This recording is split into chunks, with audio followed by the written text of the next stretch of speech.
Media വണ്ണിൻ്റെ അടുപ്പ് കൂട്ടിച്ചർച്ച എനിക്ക് തോന്നുന്നു ആ വാക്ക് ആദ്യമായി കൊണ്ടുവന്നത് നമ്മുടെ അഡ്വക്കേറ്റ് ജയശങ്കർ സാറാണ്.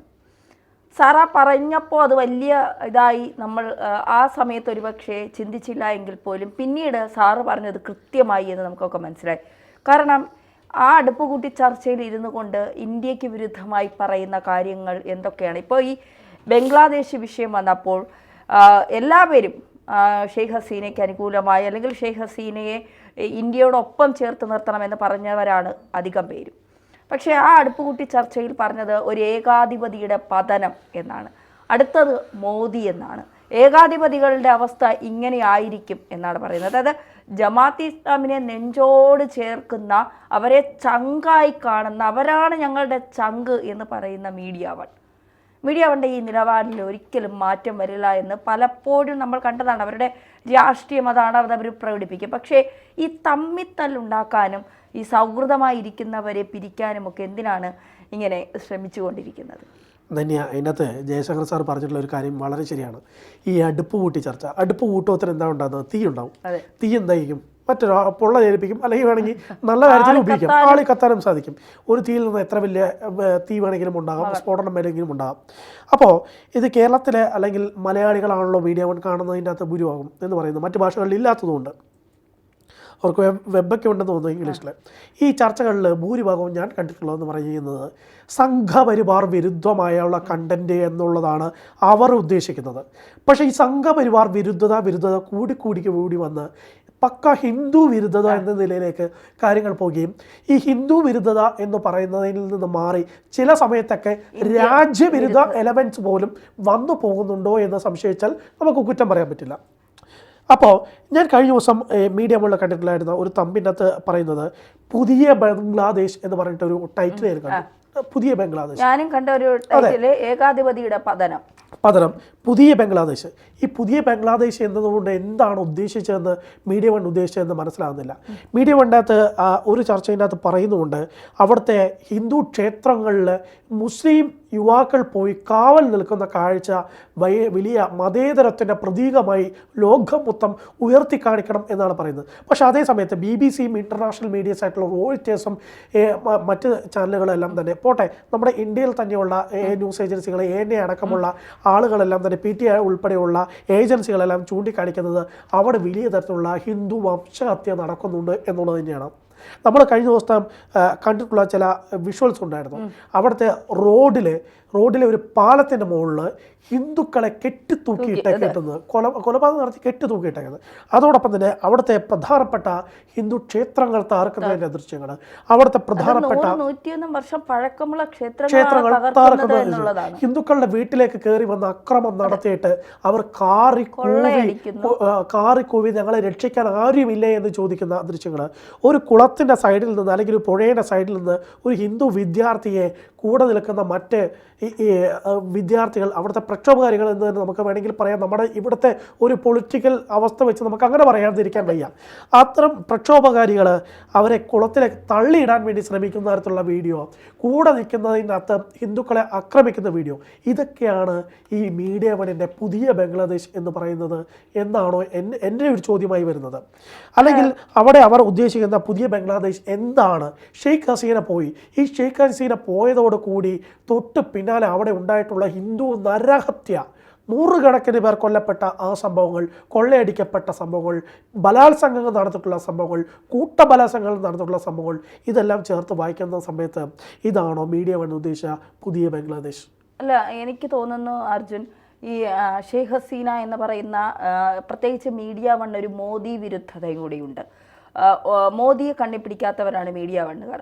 അവരെപ്പോഴും സംഘപരിവാറിനെയും ഇന്ത്യ ഭരിക്കുന്ന നരേന്ദ്രമോദി സർക്കാരിനെതിരെയും പലപ്പോഴും അവർ ഇല്ലാക്കഥകൾ, നുണപ്രചരണങ്ങളൊക്കെ നടത്തുന്നത് നമ്മൾ കണ്ടിട്ടുള്ളതാണ്. ഇടയ്ക്ക് അത്തരം നുണപ്രചരണങ്ങൾ കേന്ദ്ര സർക്കാരിൻ്റെ ശ്രദ്ധയിൽപ്പെട്ട് മീഡിയ വൺ നിരോധിക്കാൻ പോകുന്നു, മീഡിയ വൺ പൂട്ടാൻ പോകുന്നു എന്നൊക്കെയുള്ള കുറച്ച് ദിവസത്തേക്കോ കുറച്ച് സമയത്തേക്കോ അത് പൂട്ടിയ സംഭവങ്ങളൊക്കെ നമ്മൾ കണ്ടതാണ്. ഇവിടെ ബംഗ്ലാദേശിനെ സംബന്ധിച്ചിടത്തോളം ഷെയ്ഖ് ഹസീന പലായനം ചെയ്ത് ഇന്ത്യയിലേക്ക് വന്നു. മുഹമ്മദ് യൂനസ്, അതായത് അമേരിക്കയുടെ കളിപ്പാവ, അമേരിക്ക എന്ത് പറയുന്നു അത് ചെയ്യുന്ന ഒരു കളിപ്പാവയായ ഒരു മുഖ്യ ഉപദേഷ്ടാവ് അല്ലെങ്കിൽ ഇടക്കാല ഒരു സർക്കാർ ബംഗ്ലാദേശിൽ അധികാരം സ്ഥാപിക്കുന്നു. അവിടെ ഉണ്ടായിരുന്ന 8% വരുന്ന ഹിന്ദുക്കളെ അതിക്രൂരമായി ഈ പറയുന്ന പോലെ പീഡിപ്പിക്കുന്നു, കൊല്ലുന്നു, കെട്ടിത്തൂക്കുന്നു, ക്ഷേത്രങ്ങൾ ആക്രമിക്കുന്നു, സ്ത്രീകളെയും ഗർഭിണികളായ സ്ത്രീകൾ ഉൾപ്പെടെയുള്ളവരെ ബലാത്സംഗം ചെയ്യുന്നു. അത്തരത്തിൽ വലിയ രീതിയിലുള്ള നരഹത്യകൾ, ഹിന്ദു നരഹത്യകൾ അവിടെ നടക്കുന്നു എന്നുള്ളതാണ്. അപ്പോൾ മുഹമ്മദ് യൂനസിൻ വന്നതിന് ശേഷം ഒരു അരാജകത്വം ബംഗ്ലാദേശിൽ നിലനിൽക്കുന്നുണ്ട്. അവിടെ സാധാരണ നിലയിലേക്ക് കാര്യങ്ങൾ എത്തിയില്ല. ജനങ്ങൾക്ക്, അതായത് ഹിന്ദുക്കൾക്ക് അവിടെ ഒരു സംരക്ഷണം കിട്ടും എന്നുള്ള കാര്യത്തിൽ ഒരു ഉറപ്പുമില്ല. മീഡിയ വണ്ണിനെ സംബന്ധിച്ചിടത്തോളം അതാണ് അവർ ലക്ഷ്യമിടുന്നത്. അതായത് മീഡിയ വണ്ണിനെ സംബന്ധിച്ചിടത്തോളം അവർക്ക് ഹിന്ദുക്കൾ ഒരു വിഷയമേ അല്ല. അവർ ഘോരെ പ്രസംഗിക്കുമെങ്കിലും അവർ ഇവിടെ ഇരുന്ന് ആഗ്രഹിക്കുന്നത് അവിടുത്തെ ഹിന്ദുക്കളെ അല്ല, ആ രാജ്യത്തുള്ള മറ്റു മതക്കാർ, ആ മതക്കാർ ഏതാണെന്ന് ഞാൻ എടുത്തു പറയണം, അവർ സംരക്ഷിക്കപ്പെടണം. അത് മുഹമ്മദ് യൂനസിലൂടെ നടക്കണം എന്നുള്ളതാണ് അവർ ഏറ്റവും കൂടുതൽ ആഗ്രഹിക്കുന്നത്. ഒപ്പം തന്നെ ഇന്ത്യയുമായി, പ്രത്യേകിച്ച് നരേന്ദ്രമോദിയുമായി അടുത്ത ബന്ധമുള്ള ഷെയ്ഖ് ഹസീന അവിടെ നിന്ന് പലായനം ചെയ്തതുപോലെ മോദിയെയും ഇതുപോലെ ഇന്ത്യയിലെ ജനങ്ങൾ അടിച്ചോടിക്കുന്ന സമയം വിദൂരമല്ല എന്ന് മീഡിയ വൺ ആഗ്രഹിക്കുന്നുമുണ്ട്. അതുകൊണ്ടാണ് പുതിയ ബംഗ്ലാദേശ് എന്നവർ ഇങ്ങനെ ആവർത്തിച്ച് പറയുന്നത്. എന്താണ് അവർ ഈ പുതിയ ബംഗ്ലാദേശ് കൊണ്ട് ഉദ്ദേശിക്കുന്നത്? കേരളത്തിലെ ബംഗ്ലാദേശിലെ ഹിന്ദു ജനങ്ങൾ അല്ലെങ്കിൽ ഹിന്ദുക്കൾ ഇത്രത്തോളം ബുദ്ധിമുട്ട് അനുഭവിക്കുമ്പോഴും, ഇത്രത്തോളം വേദന അനുഭവിക്കുമ്പോഴും, ഇത്രത്തോളം അവർ നരകയാതനകൾ അനുഭവിക്കുമ്പോഴും, കൊല ചെയ്യപ്പെടുമ്പോഴും പുതിയ ബംഗ്ലാദേശ് എന്ന് പറയാൻ എങ്ങനെ മീഡിയ വണ്ണിന് നാക്ക് പൊങ്ങുന്നു എന്നുള്ളതാണ് ഒരു ചോദ്യം. തീർച്ചയായിട്ടും നമുക്ക് ഈ വിഷയത്തിനോടൊപ്പം തന്നെ ചേർത്ത് വെക്കേണ്ട ഒരു സംഭവമുണ്ട്. നമ്മുടെ ഈ കർഷക പ്രക്ഷോഭമൊക്കെ നടക്കുന്ന സമയത്ത് കർഷക പ്രക്ഷോഭങ്ങളിലെ പല സംഭവങ്ങളിലും രാജ്യത്തിൻ്റെ പൊതു സൗകര്യം കെടുത്തും എന്നുള്ളത് കൊണ്ട് മാധ്യമങ്ങൾ മറച്ചു വെച്ച സംഭവങ്ങളുണ്ട്. പക്ഷേ നമ്മളൊക്കെ മാധ്യമപ്രവർത്തകരാണ്. നമുക്കൊക്കെ കിട്ടിയിട്ടുള്ള ജേർണലിസം ക്ലാസ്സുകളിൽ നമ്മൾ പറയുന്ന കാര്യമുണ്ട്. കലാപങ്ങൾ നടക്കുന്ന സമയത്ത് അത് റിപ്പോർട്ട് ചെയ്യുന്നതിനകത്ത് കുറച്ച് മിതത്വം പാലിക്കണം, കലാപങ്ങൾ പരമാവധി റിപ്പോർട്ട് ചെയ്യുന്നത് ഒഴിവാക്കണം എന്നാണ് നമ്മളൊക്കെ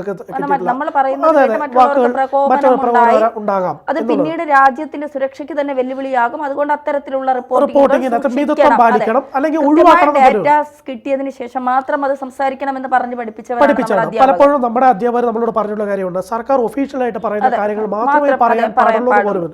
പക്ഷേ ഈ കർഷക സമരത്തിലൊക്കെ മീഡിയ വൺ കാണിച്ചിട്ടുള്ള ഒരു പ്രത്യേക താല്പര്യം അല്ലേ, ഒരു മുസ്ലിം പവർ എക്സ്ട്രാ എന്നൊക്കെ നമുക്ക് പറയാം. ആ ഒരു എക്സ്ട്രാ അതിൻ്റെ അകത്ത് ഉണ്ടായിരുന്നു എന്ന് നമുക്ക് പറയാതിരിക്കാൻ വയ്യ. ഞാൻ മനസ്സിലാക്കുന്നതനുസരിച്ച് ജമ്മു കാശ്മീരിലെ ജമാഅത്ത് ഇസ്ലാമിനെ നിരോധിച്ചിട്ടുള്ളതാണ്. ഓരോ 5 വർഷം കൂടുന്നവരും അതിൻ്റെ നിരോധനം, നമ്മൾ നേരത്തെ PFA ഒക്കെ പറഞ്ഞ പോലെ തന്നെ അതിൻ്റെ നിരോധനം എക്സ്റ്റെൻഡ് ചെയ്യുന്നുണ്ട്. സമാനമായി തന്നെ ഈ അജിത് ഡോവലും ടീമും അല്ലെങ്കിൽ ദേശീയ സുരക്ഷാ ഉപദേഷ്ടാവും ടീമും എല്ലാം തന്നെ ഈ ഇത്തരത്തിൽ ജമാഅത്ത് ഇസ്ലാമിയെയും നിരീക്ഷിച്ചുകൊണ്ടിരിക്കുകയാണ് എന്നാണ് ഞാൻ മനസ്സിലാക്കുന്നത്. ഈ ജമാഅത്ത് ഇസ്ലാമിയുമായി ബന്ധപ്പെട്ടുള്ള പല സംഘടനകളും അല്ലെങ്കിൽ പല ഫണ്ടിങ്ങും പലപ്പോഴും സംശയത്തിൻ്റെ നിഴലിൽ നിന്നിട്ടുള്ളതാണ്. അത് കൃത്യമായി രാജ്യത്തെ ഏജൻസികളെല്ലാം നിരീക്ഷിച്ചു കൊണ്ടിരിക്കുകയാണ്. എൻ്റെ ഒരു നിരീക്ഷണം വെച്ച് ജമാഅത്തെ ഇസ്ലാമിയുടെ നിരോധനവും അടുത്ത കാലത്ത് തന്നെ ഉണ്ടാകാനുള്ള സാധ്യത ഈ ഗതിയിൽ പോവുകയാണെങ്കിൽ, ഈ റൂട്ടിൽ പോവുകയാണെങ്കിൽ ഉണ്ടാകാനുള്ള സാധ്യത ഉണ്ട് എന്ന് തന്നെയാണ് ഞാൻ മനസ്സിലാക്കുന്നത്. കാരണം അവർ ആവശ്യത്തിലധികം തന്നെ കുത്തിത്തിരിപ്പ് പല സ്ഥലത്തും ഉണ്ടാക്കുന്നുണ്ട്. പ്രത്യേകിച്ച് കേരളത്തിൽ നടന്നിട്ടുള്ള പല ജനകീയ സമരങ്ങളുടെയും മുന്നണിയിൽ അവർ ഉണ്ടായിട്ടില്ലെങ്കിലും അതിൻ്റെ പിന്നണിയിൽ നിന്ന് കുത്തിത്തിരിപ്പ് ഉണ്ടാക്കാൻ വേണ്ടിയിട്ട് അവർ ശ്രമിച്ചിട്ടുണ്ട്. കേരളത്തിലെ പല ജനകീയ സമരങ്ങളിലും നേരിട്ട് പോയി റിപ്പോർട്ട് ചെയ്തിട്ടുള്ള റിപ്പോർട്ടർ എന്ന നിലയിൽ, ഒരു മാധ്യമപ്രവർത്തകൻ എന്ന നിലയിൽ ഞാൻ കണ്ടിട്ട് അവിടുത്തെ സ്പെഷ്യൽ ബ്രാഞ്ച് റിപ്പോർട്ടുകളിൽ എല്ലായിടത്തും സ്പെഷ്യൽ ബ്രാഞ്ച് റിപ്പോർട്ടുകളിൽ ഒരു ഭാഗമായി ഈ ഇത്തരത്തിലുള്ള ജമാഅത്തെ ഇസ്ലാമിയുടെ ചില വ്യക്തികൾ അവിടെ വരികയും ആ സമരത്തിന് കോപ്പ് കൂട്ടുന്നതായിട്ടുള്ള കാര്യങ്ങൾ ഉണ്ടായിട്ടുണ്ട്. ഏറ്റവും എറണാകുളത്ത് നടന്ന ഒരു സമരം നമുക്ക് എടുത്തു പറയാം. നമ്മുടെ IOC പ്ലാന്റിൽ ഉണ്ടായിട്ടുള്ള സമരം.